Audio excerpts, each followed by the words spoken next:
هذا الأسبوع من سوريا خيوط الظلام. This is not some distant planet. الله أكبر! This is the eastern part of Aleppo.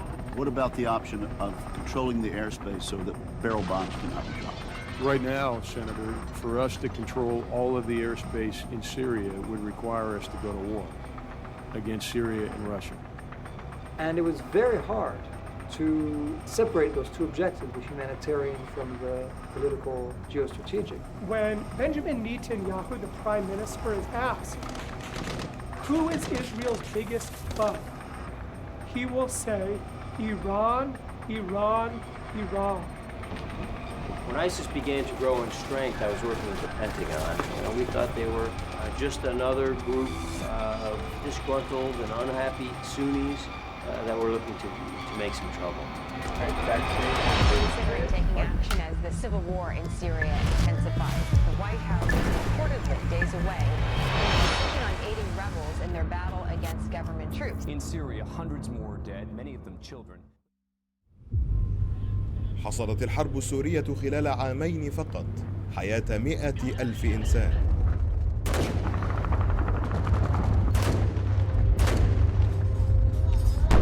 علق المدنيون وسط تبادل إطلاق النار بين نظام الأسد ومئات من عناصر المجموعات المسلحة المدعومة من قبل قوى أجنبية. أصبح هذا الصراع بالفعل أحد أكثر الحروب تدميراً منذ الحرب العالمية الثانية. Disturbing images coming in from Aleppo all day today. People come under sniper fire and some never come back. Devastation in the rebel-held Sukkar neighborhood of Aleppo on Wednesday. Syrian government forces are targeting civilians in barrel bomb attacks, committing what amounts to crimes against humanity. حلب، مركز سوريا الصناعي والمالي وأكبر مدنها، أصبحت الآن مقسمة.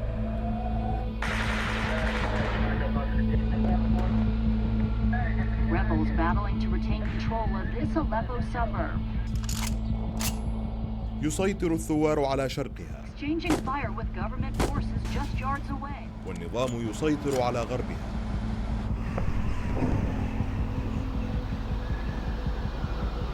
Hundreds of people, many of them civilians, have been killed. ما يقارب 4 مليون إنسان ما زالوا عالقين دون مخرج، نصفهم تقريبا من الأطفال. خلال حياتهم القصيرة رأى بعضهم رصاصا أكثر من الألعاب.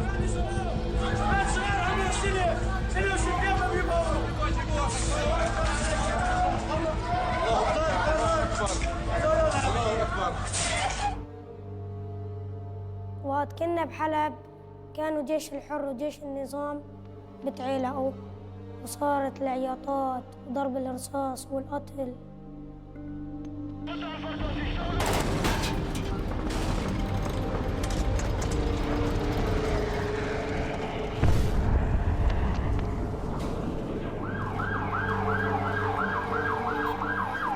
وابوي هناك مفقد، كانوا رايحين هو وخالي يجيبوا أغراض لحد الآن ما أجوا، صار لهم 7 سنين.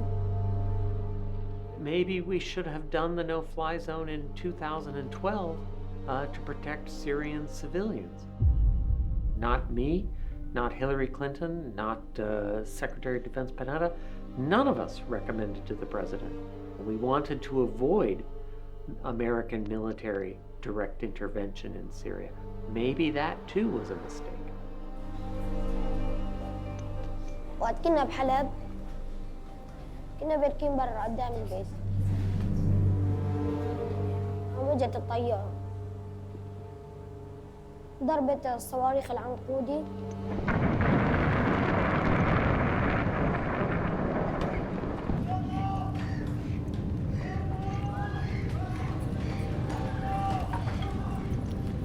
أمي بوقتها توفت.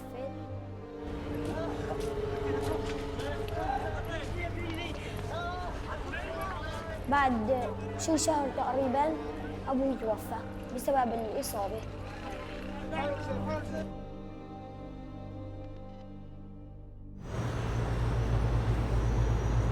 I really believe that we should have and still should take out his airfields and prevent him from being able to use them to bomb innocent people and drop sarin gas on them.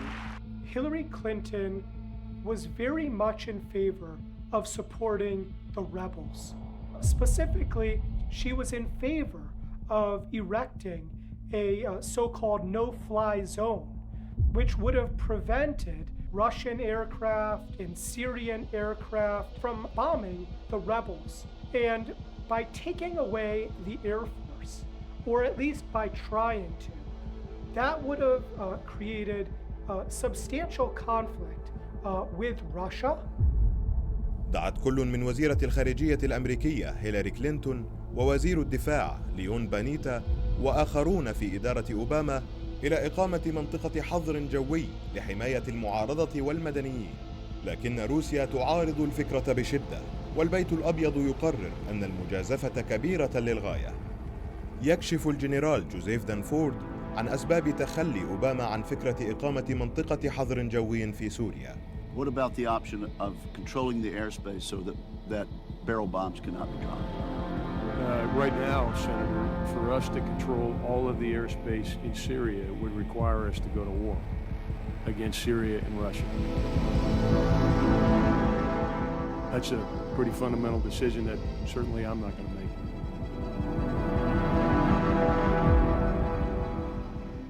People spoke about safe zones, and it was very hard to separate those two objectives, the humanitarian from the political geostrategic. But as soon as you tipped into the geostrategic goal of toppling the regime and weakening Iran, you by definition were prompting those countries to intervene to defend their interests. So was there a way to cabin the humanitarian priorities and protect them from some of the more ideological geostrategic ones? And it may simply be too naive to expect that that was possible. أمي كانت عم تشتري أكل من عند البياع أو من القذيفة فوق أو ماتت.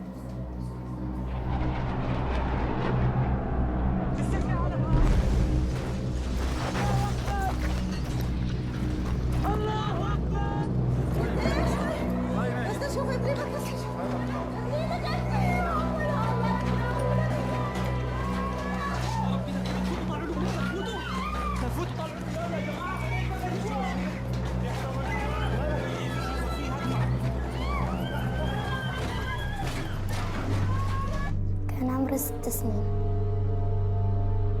The United States is trying to avoid being drawn deeper into this conflict. In the meantime, the Syrian regime is bombing its own people with near impunity. But in the numbing violence of Aleppo, there is no childhood.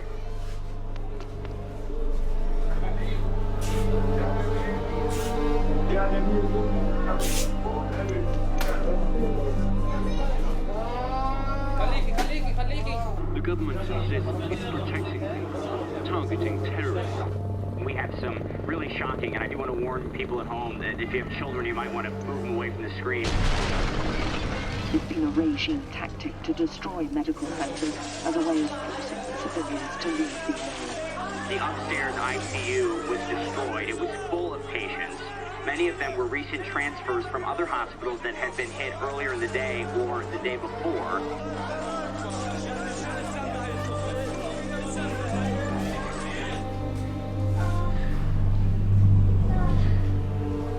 My regret, and I will carry this for the rest of my life, is my failure to convince people in my own government to take a more active and a more effective stance with regard to the protection of Syrian civilians. I feel that failure very personally. The bombs are barrels packed with explosives, fuel and metal fragments to cause the most damage. The bombing has forced hospitals and schools to move underground. siege of Aleppo, for example, dropping unguided barrel bombs indiscriminately on civilian as well as military targets. Often then bombing the first responders when they would come out to deal with these mass casualty incidents.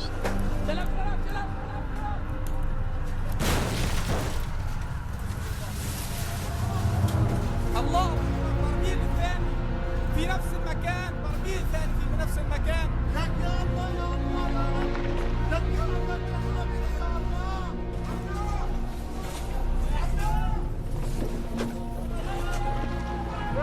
في حدا هون؟ حدا عم يسمعني؟ Hospitals and schools being hit, ambulances destroyed. So these are civilian targets where people should be able to go to be treated for their injuries, and instead these facilities are becoming targets.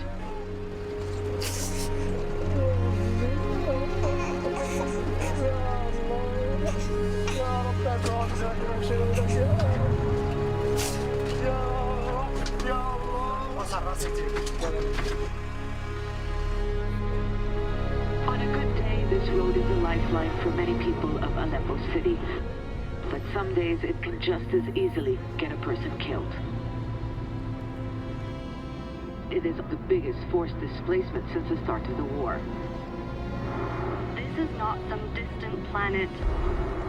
This is the eastern part of Aleppo. The area now looks like a ghost town. 2 to 3 families are known to have remained in the area. أصبح النزاع على حلب رمز الحرب السورية.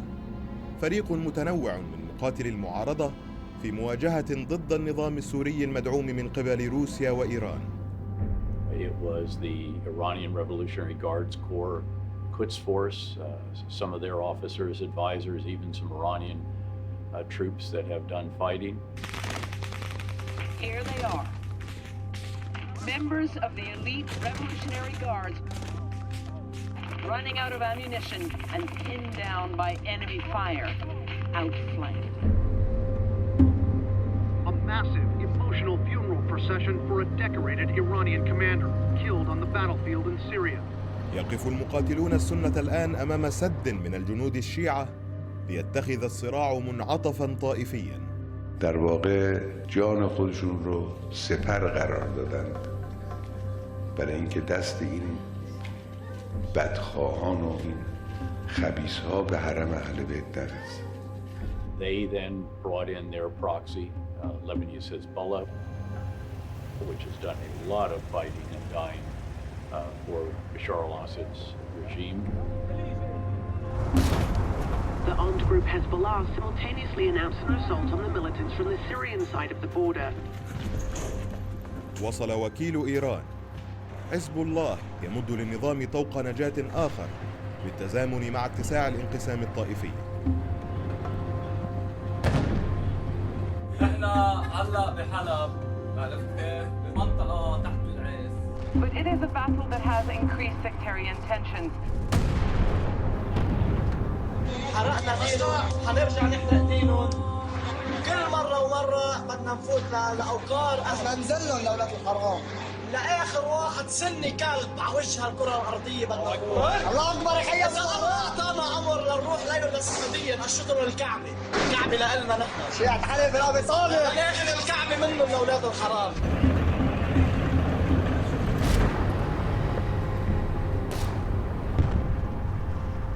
This was enough to tip the scales and essentially to grind down in again quite barbaric fashion, essentially carrying out sectarian displacement operations, arguably even sectarian cleansing, and literally forcing the residents of those areas and the opposition fighters in those areas to have to displace.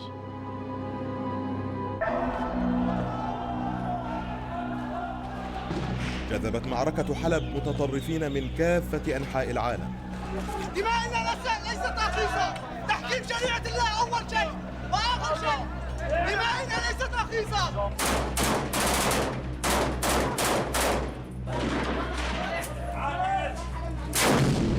لكن لكن الأنظار تحولت فجأة إلى مكان آخر.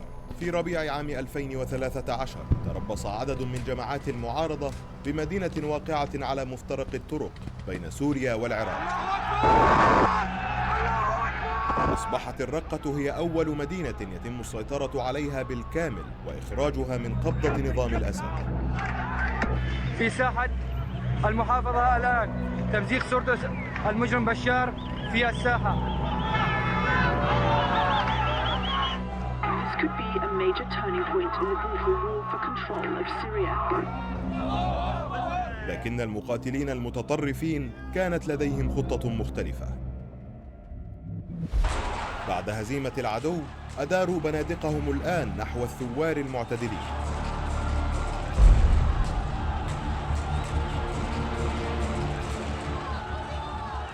Jabhat al-Nusra was still the al-Qaeda affiliate, but within 1 month, by April of 2013, became the master of at least the symbols of government in Raqqa. By the beginning of 2014, they actually had forced all other forces out of Raqqa.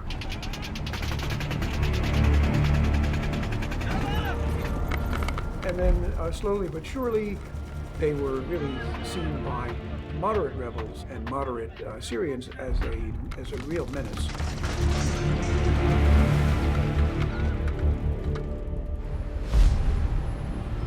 The Assad regime basically stood down. They withdrew from the checkpoints. They must have sent out a signal of some kind. The coast is clear, boys. So they became a presence by sneaking into Raqqa with the help of the Assad regime. Why isn't something being done about it? Well, the reason is because it's very difficult to figure out who the good guys are in some of these areas. And the international community was willing to overlook this because it served their other goal of weakening the Assad regime and by extension, weakening Russia as well as Iran. And so the rebels, the militants, the terrorists, whatever you want to call them, depending on your political stripe, there's no question that they've been used by outside parties as proxies for their own geopolitical interests. When Benjamin Netanyahu, the prime minister, is asked, who is Israel's biggest foe? He will say, Iran, Iran, Iran. And so Israel has gone into Syria attacking all sorts of different military targets. These targets have not been rebels. They have always been Iranian targets, Hezbollah targets, Syrian government regime targets. And so this has been very interesting to see how dedicated Israel has been to destroying this axis between Iran, Hezbollah, and Assad, even if that means siding with some unsavory members of the opposition. As an American and as somebody who was in a U.S. administration, there's no doubt. There's not a day that goes by when I don't think we failed in Syria. Syrian war and the outcome of that war is also a huge failure. They were failures of intelligence and they were failures of policy, no doubt about it. إخفاقات ساعدت جماعة مسلحة جديدة على التقدم جيدا في الجبهة السورية. ISIS is well armed, but sheer terror may be their most powerful weapon. احنا اليوم نحضر أكبرنا بإيدينا. When ISIS began to grow in strength, I was working with the Pentagon. And we did not believe that ISIS posed a significant problem. You know, we thought they were just another group of disgruntled and unhappy Sunnis that were looking to make some trouble. President Obama is underestimating some Islamic terror groups, calling them JV. Is the president implying these groups are not as dangerous as Al-Qaeda? He said, as if a JV team puts on Lakers uniforms, that doesn't make them Kobe Bryant. When did President Obama really note the rise of ISIS? I went to the Americans myself, the State Department and the DOD, and I said, I think this is the most dangerous group in all of the Middle East. They really and truly are brutal, and they seem to be operating freely. Are you guys at all concerned?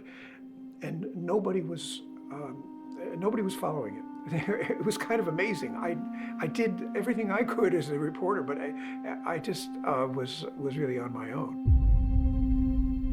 We destroyed al-Qaeda in Iraq during the surge, and it was kept destroyed during the subsequent 3.5 years until U.S. combat forces withdrew and the government of Iraq pursued highly sectarian actions that inflamed the Sunni Arab population. By 2010, Prime Minister Maliki in Iraq was beginning to repress Sunni elements who had been fighting al-Qaeda and who had been fighting the Islamic State of Iraq. The Americans built up an intelligence base in Iraq, and they got to be reasonably good, certainly under David Petraeus, to understanding what the hell was going on, who was fighting whom, who was attacking the regime, who was attacking the Americans. But when President Obama pulled out of Iraq, the intelligence apparatus went as well. So I don't know how President Obama was getting the feel of the ground, other than from Robert Ford's very diligent and very complete efforts. Nobody in the U.S. government, I think, or very few people, other than maybe Fred Hoff and Robert Ford, really mastered the politics of Syria, the internal politics of Syria. ISIS started out actually as part of a different extremist group linked to al-Qaeda, the Nusra Front.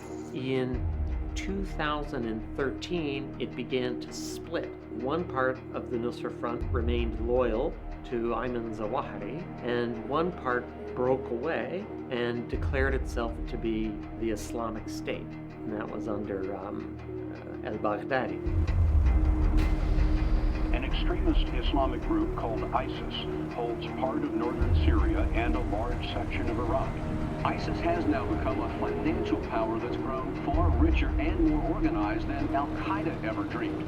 During this time, al-Qaeda in Iraq gets back on its feet, drifts into Syria, and they use this situation. They take advantage of it. They capture weapons, vehicles, money. They get into illegal oil smuggling. They generate revenue. They get additional leaders and fighters. برزت داعش كأكبر تهديد للمعارضة السورية. كانت تستهدف جبهة النصرة في حلب وفي الرقة أيضا.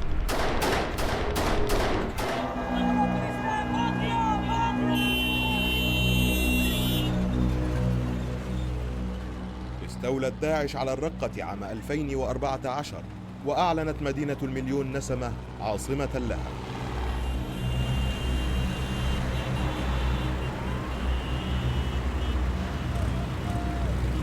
أعلن دولة الخلافة وعلى كل مسلم في أرض الشام وفي كل بلاد الإسلام أن يبايع هذا الخليفة.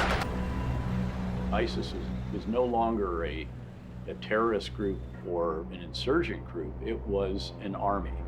ISIS is recruiting fighters from the U.S. and all around the world with a sophisticated campaign. To many Westerners, this radical Islamist group, known for butchering its way through Iraq, came out of nowhere. But the Islamic State in Iraq and Syria runs like a corporation.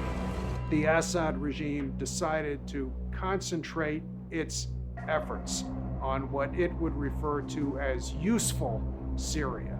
It withdrew forces from eastern Syria, and ISIS was able to fill that vacuum. And from bases in Syria, ISIS invaded Iraq and swept south very nearly to Baghdad itself.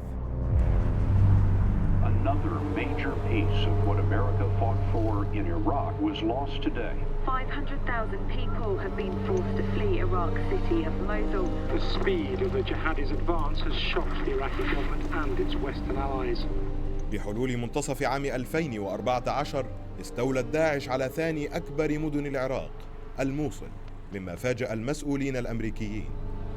They moved from Syria through the northern part of Iraq and began moving south towards Baghdad with such speed. I mean, almost a blitzkrieg. And then to see the Iraqi army collapse the way it did, this frankly caught us by surprise. If there was intelligence and if there was